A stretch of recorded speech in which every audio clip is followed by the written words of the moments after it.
Hi, in this video we are going to see getting a application port number in programmatically. So now we are going in application, and here we need to one environment instance already there, and we are going in API REST API and getting property local server port. Local server port, it is a property, and it give application running port number. Now we can add this is in a responses using string.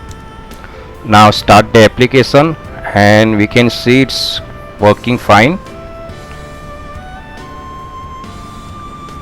Now we are going in Postman API and hit this API demo test and see. Currently in Spring Boot applications running on port number 80 and 89. So this way we can get the running port in a Spring Boot application.